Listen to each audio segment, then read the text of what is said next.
పెట్టుకుని ఏ ప్రాస్పెక్టివ్లో ఈ నిధులు కేటాయించడం జరిగింది please?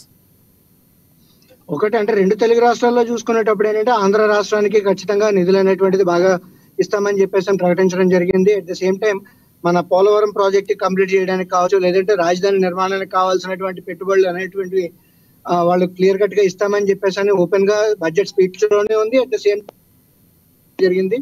And at the same time మిగతా రంగాల గురించి చెప్పుకోవాల్సి వచ్చినప్పుడు ఏంటంటే అగ్రికల్చర్ ఒకటి క్లియర్ కట్ గా మనం చూసుకోవచ్చు. At the same time infrastructure ఏదైతే ఉందో మౌలిక వసతులు కల్పన కోసం అని చెప్పేసి క్లియర్ కట్ గా వాళ్ళు నిధులు అనేటువంటిది కేటాయించడం జరిగింది. దీంతో పాటు ఎంప్లాయ్మెంట్ జనరేషన్ కి ప్లస్ స్కిల్ డెవలప్మెంట్ కి కావాల్సినటువంటిది ఏదైతే ఉందో, సో ఎందుకంటే మనం $5 trillion ఎకానమీ నుంచి $10 trillion ఎకానమీగా మారాల్సి వచ్చినప్పుడు, లేకపోతే 2047 నాటికి మంచి ఉన్నతమైనటువంటి భారతదేశంగా చూడాలి అనుకునేటప్పుడు ఖచ్చితంగా కోసం అని చెప్పేసి నిధులు అనేటువంటిది కూడా కేటాయించడం జరిగిందని చెప్పేసి మనం చెప్పుకోవచ్చు.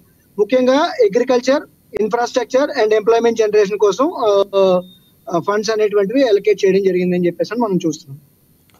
ఓకే. అండ్ తెలుగు రాష్ట్రాలతో పాటు బీహార్కి, అదేవిధంగా మిగతా కొన్ని రాష్ట్రాలకు కూడా కేటాయించారు తెలుగు రాష్ట్రం ఆంధ్రప్రదేశ్తో పాటు. కానీ తెలంగాణకు బడ్జెట్లు ఈసారి స్థానం లేకపోవడం కారణం ఏంటంటారు?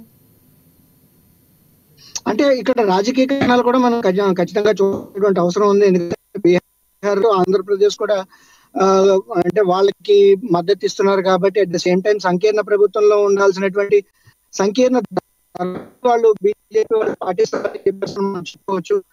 At the same time opposition party అయినటువంటి కాంగ్రెస్ పార్టీ ఇక్కడ అధికారంలో ఉంది. పొలిటికల్ గా చెప్పుకోవాల్సినప్పుడు ఇక్కడ మనం చూసుకోవాల్సినప్పుడు ఏంటంటే అక్కడేమో కోalition గవర్నమెంట్ ఏమో, సో ఆ చిన్న చూపు ఆబ్వియస్లీ ఉంటుంది అని చెప్పేసి మనం చెప్పుకోవచ్చు.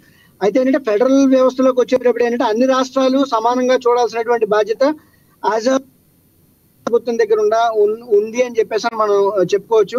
సో ఆబ్వియస్లీ ఇక్కడ ఉన్నటువంటి వాళ్ళు ఎవరైతే ఉన్నారో ఎంపీలు కావచ్చు, సో వాళ్ళు గట్టిగా అడిగి వాళ్ళ తాలూకా డిమాండ్స్ ఏవైతే ఉన్నాయో సాధించుకోవాల్సినటువంటి అవసరం లోకల్ పొలిటీషియన్స్ కు ఉంది అని చెప్పి